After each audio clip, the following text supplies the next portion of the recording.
¿Qué tal? ¿Cómo están, amigos? Muy buenos días. De nueva cuenta, bienvenidos a esta serie de entrevistas denominados Hablando con la Verdad, un ejercicio que llevamos a cabo cada semana con diferentes actores de la sociedad, con diferentes personajes de la política, pero hoy tenemos un tema muy interesante, que es el tema precisamente de esta pandemia, que para algunos dicen es la pandemia del siglo, otros dicen es simple y sencillamente un virus más de los que se han dado dentro de los muchos que ya existen.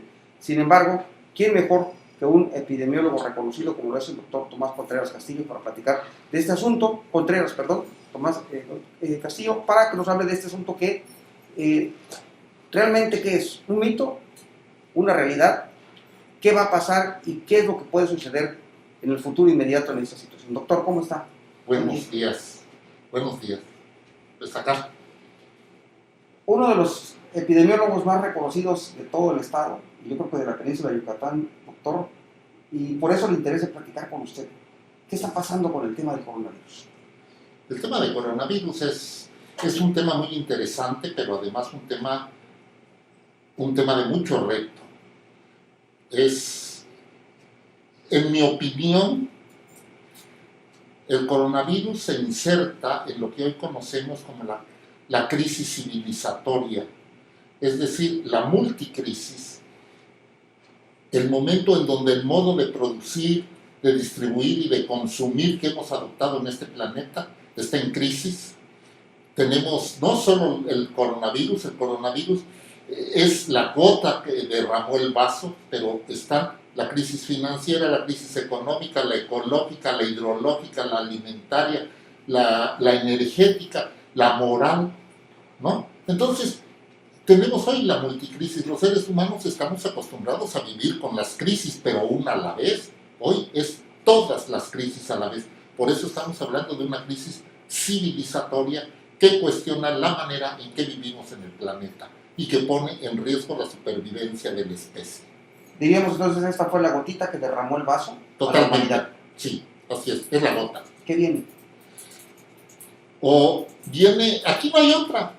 O enfrentamos el tema y nos modificamos en nuestra organización y nuestro funcionamiento en el mundo, o nuestra supervivencia puede acabar. ¿Tan mortal es esta enfermedad? Sí, o sea, es una enfermedad que al 31 de diciembre del año pasado no conocíamos nada. El 31 de diciembre del año pasado, un grupo de médicos de Wuhan, China, nos comunicó un evento centinela. Dice, nos está llegando muchos casos de neumonía típica y no sabemos de qué se trata. Eso en epidemiología se llama evento centinela, un evento misterioso que no conocemos, que no sabemos y que hay que ponerse a estudiar de inmediato. 7 días después, las neumonías atípicas se habían desparramado en el territorio chino, pero ya habían salido de las fronteras chinas y ya estaban en Estados Unidos, estaban en Japón y estaban en Corea. No conocíamos la historia natural de este virus. Sí conocíamos a la familia del virus. Este virus forma parte de una familia con la que tenemos contacto siempre los seres humanos. Pero la mayoría de estos virus, coronavirus, son suaves, nos dan gripas leves, gripas estacionales, ¿sí? Y eso es todos los años, son como nuestros acompañantes. A partir del 2000, cuando ya empezamos a tener conflictos con el ambiente, apareció el primer virus, coronavirus, muy letal, muy peligroso, que fue el que generó el síndrome respiratorio agudo de ese entonces. Después, en el 2012, aparece otro coronavirus que produce el síndrome respiratorio de Medio Oriente. Y todos estos dos virus procedían de animales, es decir, estamos ante una epizotia, ¿sí? Una enfermedad de animales que brinca al ser humano. Muta al ser humano. Sí. Porque ahora tenemos que entender que el reino animal y el reino humano estamos invariablemente unidos, tenemos que trabajar así, nada más por condiciones pedagógicas o de explicación nos dividimos. todos estamos perfectamente unidos. Y todo lo que pasa allá, pasa acá. Entonces tenemos hoy el SARS-CoV-2, que también brincó, al parecer, de los murciélagos al ser humano. Y el 31 de diciembre no sabíamos su comportamiento. No sabíamos nada, cero.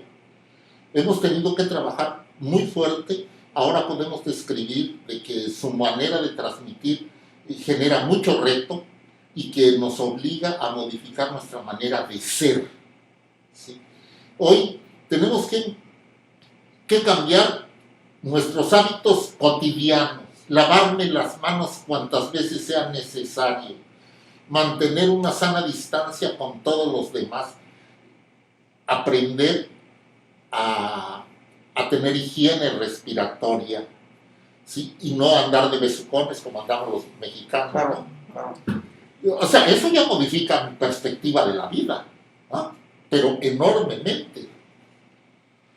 Estar siempre a una distancia de 2 metros y siempre cubiertos con un tapabocas que me sirve sobre todo si soy transmisor, para que mis gotas de saliva muy grandes no lleguen a las otras personas. Y lo que más se modifica es mi perspectiva. Ya no debo de pensar en mí nada más, sino debo de pensar en mi familia y en los demás, si quiero salvarme, si quiero salvar a mi familia. Si quiero salvar a mi familia, tengo que pensar en los demás. ¿Sí? Pero tengo que empezar por mí mismo. Por mí tengo mismo. que empezar por Sí. cuidarme yo. Sí. Que es algo que la gente no está haciendo, doctor. Sí. Porque en la cultura occidental tenemos una perspectiva de comportamiento muy egoísta, ¿no? Solo yo y me vale, ¿no? Claro. Entonces, eso está hoy en cuestión. Desde luego, hay maneras de resolver el tema. Si logramos cambiar nuestra manera de ver el mundo y de funcionar en el mundo. De los hechos estamos ya viviendo en otra dimensión diferente a la que vivimos hasta el 31 de diciembre. Y hoy tenemos el reto. No solamente tenemos que definir o que descubrir tratamientos, no solamente tenemos que fabricar vacunas, sino lo fundamental, modificar comportamientos. Si no modificamos comportamiento, nada surtirá efecto. Usted acaba de tocar un tema medular, que es el tema de cuidarnos a nosotros mismos, pero también el tema cultural. Y dentro de nuestra propia cultura, ¿sí? Desafortunadamente los seres humanos somos propensos a no respetar las leyes y no respetar indicaciones. Y la mayoría de los mexicanos, pues somos aún más. No respetamos lo que nos piden.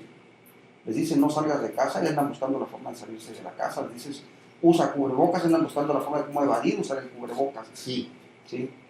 Esto podría en nuestro país generar un mayor foco de propagación de este virus y problemas mayores todavía. Sí. Estamos lejos de que el problema acabe. Si bien nos va, el problema lo podríamos ver ya saliendo hasta mediados o un poco más allá del año que viene. Todavía vamos a vivir rebrotes. En Quintana Roo específicamente íbamos muy bien, logramos achatar la curva, ¿sí? Y en la apertura, pues hubo un rebrote. Fíjese, hay un número que se llama R0, que es la capacidad de contagio que yo como contagiado tengo. Es decir, puedo contagiar a 2 o 3 personas que sean susceptibles, en promedio 2 personas y media, ¿no? Y esas 2 a otras, así y hasta que el crecimiento es exponencial. Para que yo tenga el problema sin crecimiento explosivo, necesito llegar a tener un R0 de 1, es decir, mi capacidad de infectar solo debe ser de 1. Y cuando yo baje por debajo de 1, entonces el problema ya lo voy a desaparecer. Antes de la apertura, el R0 de la zona norte de Quintana Roo era de 1.3, ¿no? Y en la zona norte era de 1.7, 1.8. Cuando llega la apertura, nosotros pasamos a 1.7, pero la zona sur pasó a 4.4. Es decir, se expandió el problema. Hoy tenemos que regresar, volver a revisar y modificar lo que tenemos que modificar. ¿Sí? Estamos en un proceso interesante de aprendizaje y creo que vamos a hacer muchas correcciones y que finalmente vamos a terminar dominando el tema. Pero cuando terminemos de dominar el tema es porque nos dominamos nosotros. Si no nos dominamos nosotros, no hay manera de dominar el tema. Doctor, por el panorama que usted me plantea, por la situación de lo que estamos platicando, y porque además en la última estadística de apenas de ayer, la Secretaría de Salud, Chetumal, Otón Pompeyo Blanco es el 5º lugar a nivel nacional, Sí. ¿sí? En cuanto al tema de propagación de esta enfermedad, que usted estaba comentando precisamente ahorita, ¿sí? Un número bastante elevado, Sí. ¿sí? 7 contagiados en promedio por cada paciente enfermo. Sí. Es un número muy elevado. Muy elevado. ¿Esto qué anticipa? ¿Habrá más descensos? ¿Habrá más situaciones fatales? Cuando yo tengo la curva achatada, eso quiere decir que voy a tener menos casos hospitalizados y menos casos graves y por lo tanto va a haber menos muertos. Si la curva se me eleva, eso se va a reflejar en el número de contagios, en el número de hospitalizados y en el número de muertos. ¿Sí? El COVID, como todo en la vida, la COVID, como todo en la vida, tiene un costo. Y entonces, los mexicanos decidimos, porque se presentó el problema y nos dijeron, ¿cómo vas a pagar? Como si estuviésemos en una mesa de póker. ¿Cómo pagas? ¿Con vidas o con Producto Interno Bruto? ¿Ah? Y el gobierno mexicano decidió pagar con Producto Interno Bruto. Congeló la economía, nos mandó a las casas, porque era el único instrumento eficaz que íbamos a tener. ¿Sí? No hay otro en este momento porque no estábamos organizados. Nos manda, y claro, la economía se congela, pero no puede ser para toda la vida. Llega el momento en que tenemos que abrir porque la gente, entonces, si no se muere de COVID, se muere de hambre. Claro. Y entonces tenemos que reabrir, pero lentamente, y cada quien tiene que jugar un rol responsable del juego. Si no jugamos responsablemente en esto, nos afectamos todos. Las medidas que hoy se toman son medidas coercitivas, son medidas encaminadas a sancionar, a pena pecuniaria, a la privación de la libertad hasta por 36 horas. ¿Esas medidas realmente usted cree que van a surtir efecto? Yo no soy partidario de esas medidas. Yo me pregunto, cuando tengo un paciente con el diagnóstico de sospechoso de COVID, lo mando a aislamiento. Para mí lo importante es que tenga adherencia a todas las medidas que le estoy dando. Si no lo convencí, buscará la manera de romper las medidas. Y eso yo tengo que ser el gran mago, convencerlo. Todo debe ser por convencimiento, ¿sí? A la fuerza nada funciona, ¿sí? Entonces yo tengo mis serias dudas con esos modelos. Yo creo que hoy, para que nosotros podamos decir, se abre completamente este negocio, todos vamos a funcionar, quiere decir que todos los que estamos en esta mesa nos acercamos al conocimiento y nos convertimos en epidemiólogos prácticos y formamos y nos inscribimos en la red de identificadores de casos y rastreadores de contactos, que es una red voluntaria en donde yo fui entrenado para que inmediatamente darme cuenta si tienes un problema y pedirte que vayas a aislamiento y tus contactos que vayan a cuarentena. Pero esto se está haciendo en Estados Unidos, también ellos todo lo estaban haciendo. Hoy tienen que generar la red de identificadores de casos y rastreadores de contactos. Sin esa red, cada vez que intentemos abrir va a venir rebrotes muy fuertes. ¿Y en México la tenemos? No, no la tenemos, la estamos formando. Pues si es que es del 31 de diciembre para acá, o sea, tenemos que armar. La epidemiología tiene que dejar de estar en el terreno de la academia y de las instituciones de servicios de salud y abrirse al pueblo y ser el pueblo, la comunidad, quienes participen en la identificación de casos y rastreamiento de contactos. No es algo tonto lo que estoy diciendo. ¿Cómo controlamos el tema de la muerte por diarrea en los niños menores de 5 años? Cuando decidimos enseñarles a las mamás cuáles eran los signos de alarma y cómo podían hidratar al niño, ¿no? Claro. Cuando pasó eso, los niños de este país dejaron de morirse por deshidratación o disminuyó mucho la mortalidad, ¿no? Pues eso es igual. Vamos a tener todos los mexicanos tenemos que ser epidemiólogos prácticos, todos. Pero usted acaba de decir algo muy importante. Cuando detectábamos los síntomas de la deshidratación, se encendía un foco en la madre. Pero aquí sucede que cada día encuentran un síntoma diferente del COVID. Ahora acaban de agregar 7 síntomas más. Cuando primero son 5. Tos seca, una evolución de dolor de cabeza, etcétera, etcétera. Ahora le agregaron 7 síntomas más, ¿sí? Y a todos estos 7 más 5 son 12, uno más. Cuadros diarreicos en algunos casos. Sí, viene muy rico en presentaciones. Sí. Pero, variado, diría yo. Pero los signos de alarma ya los identificamos casi todos. Pueden aparecer después otros, pero hoy tenemos clarísimo cuáles son los signos de alarma y podemos sentar a toda la persona que quiera para ejercer voluntariamente el papel de rastreador de contactos y enseñarle. No lleva más de 30 minutos enseñarle y esa persona con el conocimiento puede ir a servirse él, su familia y la comunidad con la que vive. ¿Los más alarmantes serían cuáles? ¿Mm? ¿Cuáles serían los síntomas más alarmantes? Por ejemplo, el que el paciente me diga que le falta aire, que me diga que le cuesta trabajo despertar porque se ahoga, o que me diga de que está respirando muy aprisa, o que cuando me habla yo siento que tiene agitación, y si le pregunto, ¿y cómo me pasan a quien tenga cerca y le digo, no está así su cara como azulada, o sus labios? Cuidado, allí ya le falta oxígeno. Esos son signos de alarma. Eso inmediatamente agarro el 911, en tal lugar, vayan y lo llevan por favor al CUMAT, porque es un paciente grave.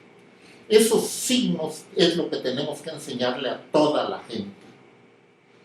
Claro, la mayor parte de los pacientes de COVID son asintomáticos, sobre todo si son jóvenes y son niños, ¿no?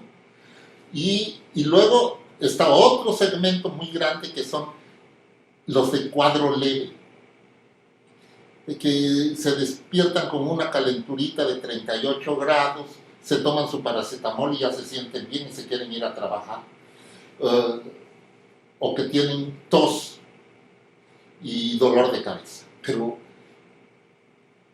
si eres una persona mayor de 60 o más, si además tienes sobrepeso, si además tienes diabetes o hipertensión, no puedes. Aíslate y hay que estarte checando constantemente. Tu rastreador te va a estar checando cómo vas, cómo te sientes. Yo empecé a sentir que me falta el aire. No me tienes que decir nada más. Hablo para que te atiendan en el hospital y vas a ir al área COVID. Porque no tenemos medicación específica para COVID.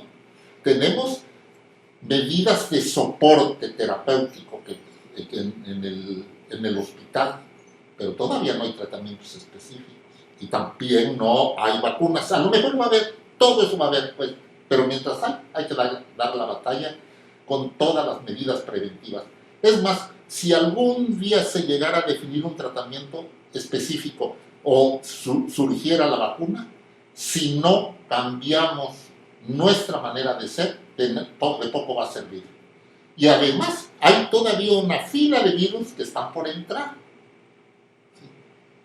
Y otros que van a rebrotar. Por ahí veíamos algunas otras enfermedades que ya creíamos desaparecidas y que están surgiendo de nueva cuenta. Claro, tenemos nosotros el tema de las tres grandes. ¿Sí? La malaria, la tuberculosis y el VIH. Ahí está, no, siguen siendo caballos del apocalipsis, ¿no? Contaminamos demasiado el ambiente o cambiamos nuestra manera de concebir el ambiente en el planeta o el planeta no nos va a poder sostener. Por supuesto. Un panorama bastante preocupante, doctor. ¿Cuál sería la recomendación? Cambiar para bien de todos. Para bien de todos. Cuando cambias, ¿qué quieres? Tengo que pensar y decir, a ver, ¿de qué sirve cambiar? Sirves para salvarme, salvar a mi familia y a mi comunidad. ¿Qué estoy haciendo? En un arca de Noé virtual me voy a subir, pero para subirme allá necesito tener modificada mi programación mental, mi manera de concebir la vida, mi cosmovisión y mis ideologías tienen que modificarse. Sin eso, no hay salvación. ¿Y cuáles serían las recomendaciones básicas para la población en general? Primero, la mitad del problema se resuelve aplicando lavado de manos de manera correcta. Lavarse las manos es fundamental porque las manos es el vínculo de nosotros con todos los demás. Con todo lo demás. El reino animal, el reino vegetal, el reino humano. Lavarme las manos es vital. Si aprendo y me someto al constante lavado de manos, estaré menos expuesto. Esto implica que en mi casa tiene que haber jabón y tiene que haber agua siempre, ¿sí? Y que todos cumplen la regla. Claro.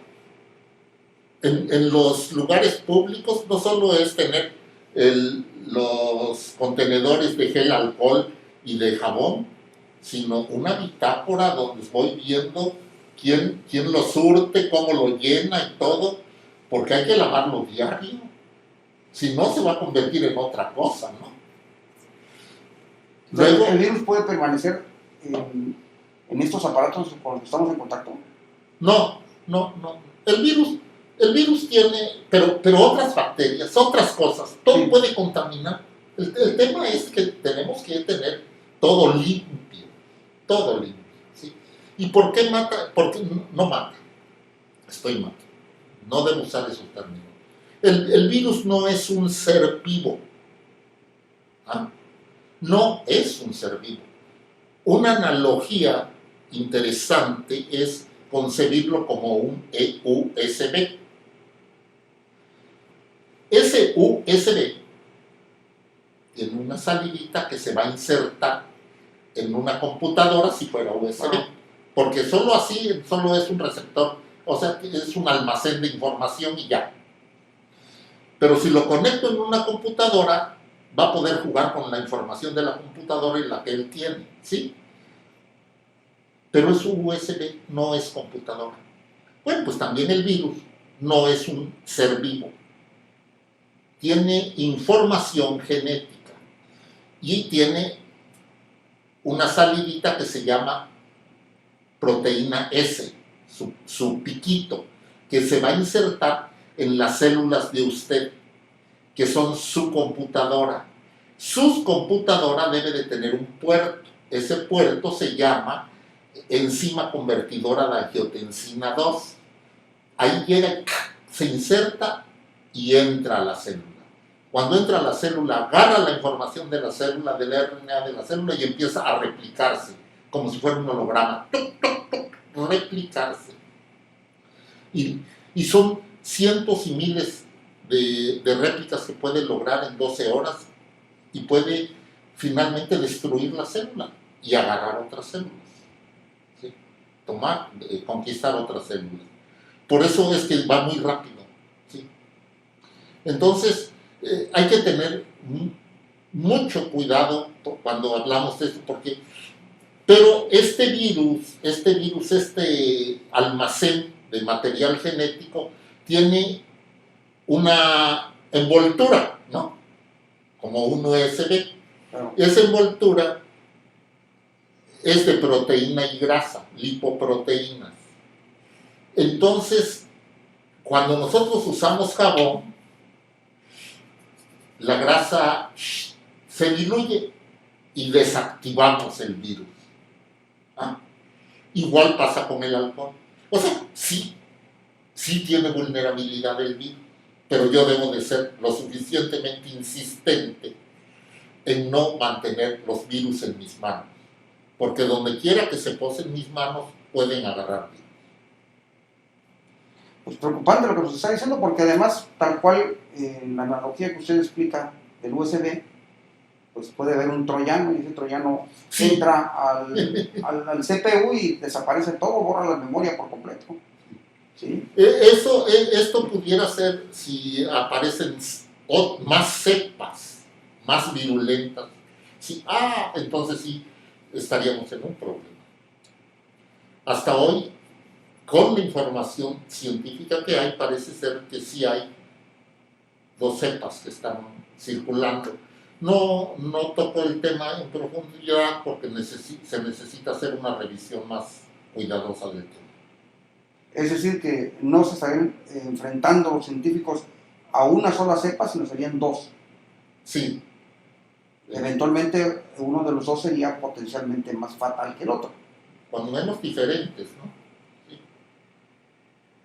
Qué preocupante. Entonces, las recomendaciones continúan siendo las mismas que desde un inicio la autoridad, a través del sector salud, nos ha dado. Lavarse las manos de manera frecuente, evitar tocarse el rostro, cualquier parte con las manos, el uso del gel antibacterial, uso de cubrebocas, ¿sí? Monitorear permanentemente la temperatura corporal, sobre todo si rebasa los 36 grados, 37 grados centígrados, reportarlo inmediatamente y detectar los síntomas que usted me decía, Sí. básicamente falta de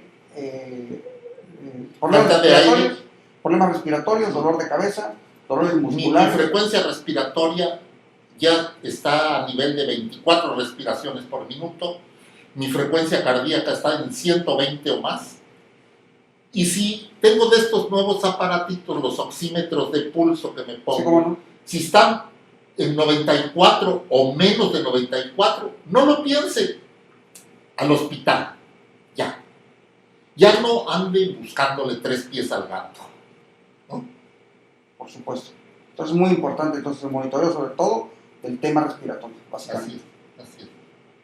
Pero sí es superable el tema. Es superable si actuamos colectivamente. Si no, estamos condenados a desaparecer. Pero si nos comprometemos al trabajo colectivo, al trabajo de pensar por los otros, no solo con nosotros, entonces es totalmente superable. Doctor, ¿se ha analizado la posibilidad de regresar de nuevo al confinamiento? Sí. Los confinamientos es el arma extrema que tienen los gobiernos para evitar la desgracia, ¿sí? Mientras sigamos pensando en que no queremos pagar exclusivamente con vidas, ¿sí? Pero el Producto Interno Bruto tiene sus límites, ¿no? Por supuesto. Entonces, esa es la diferencia entre cómo se ha abordado el tema en México y cómo se ha abordado en Brasil, ¿no? En Brasil tienen una tragedia humana que algún día puede ser considerada genocidio. Pero nosotros vamos bien, de verdad, en serio que vamos bien. Tenemos todavía estos errores de apertura y cuantas veces sea necesario tendremos que regresar al confinamiento. Si no queremos regresar, todos hacer lo que tenemos que hacer, ¿sí? ¿Y hay estimaciones del rebrote? ¿Cuándo podría darse este rebrote? Sí, sí, porque se monitorea diario y el número de contagiados diarios es un indicador clave y el indicador de hospitalizados, camas ocupadas, es otro indicador clave. Se me sube y estoy pensando, cuidado, si veo que pasan varios días así, o de subida muy rápida, aunque sea poco tiempo, se puede considerar la necesidad de confinamiento nuevamente. No es algo que también diga uno, no, esto es fracaso, no es fracaso. Aprendemos de los errores, aprendemos, sí, a lo mejor abrimos la puerta demasiado rápido, a lo mejor necesitábamos hacer otra cosa o necesitamos formar nuestra red de rastreadores de contactos. Fíjese, la red debe ser de voluntarios. Si te tengo que pagar para rastrear, identificar casos y rastrear contactos, no funciona. No, tiene que ser algo que tú das por la vida de los demás.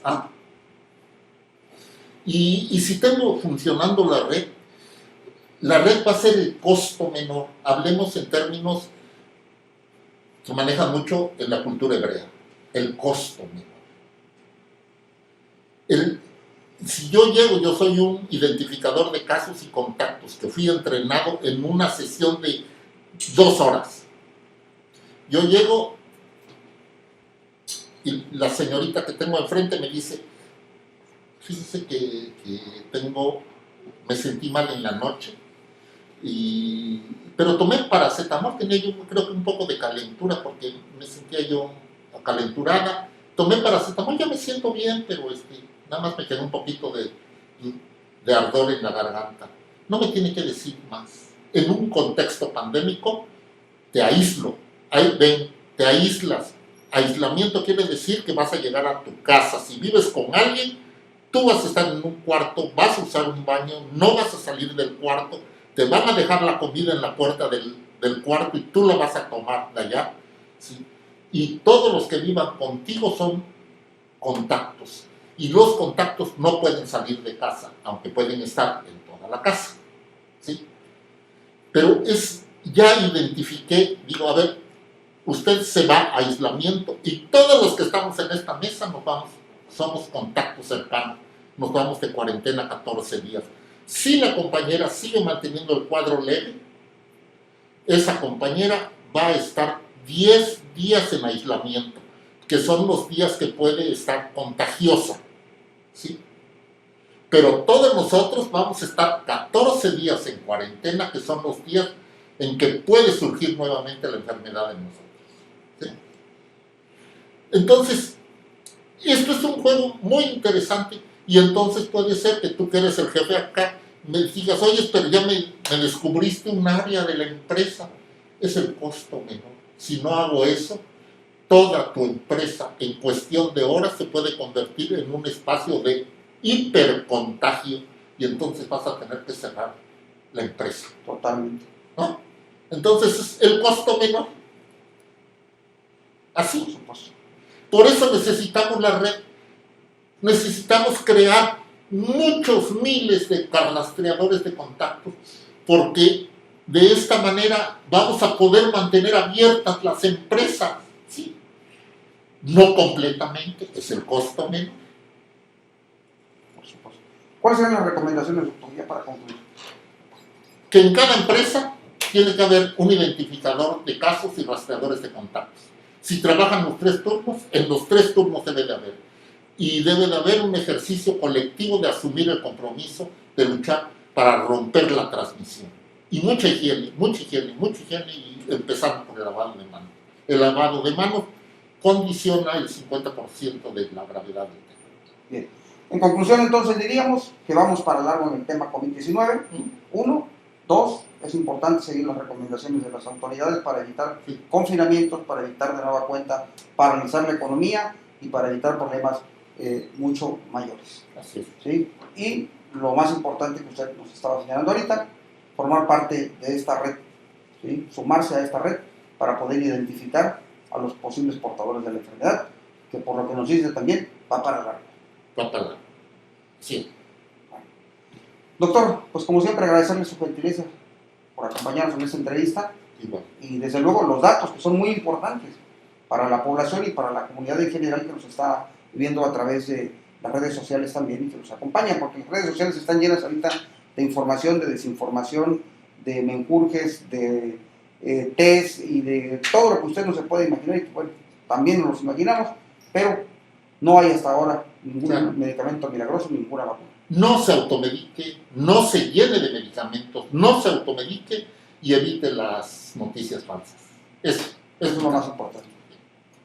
Gracias, doctor, gracias por acompañarnos. Al contrario, gracias. Y gracias a ustedes también, amigos del auditorio, por habernos acompañado esta mañana de miércoles en esta entrevista con el doctor Tomás Contreras, epidemiólogo de la Secretaría Estatal de Salud. Gracias por su compañía. Éxitos. Hasta la próxima semana.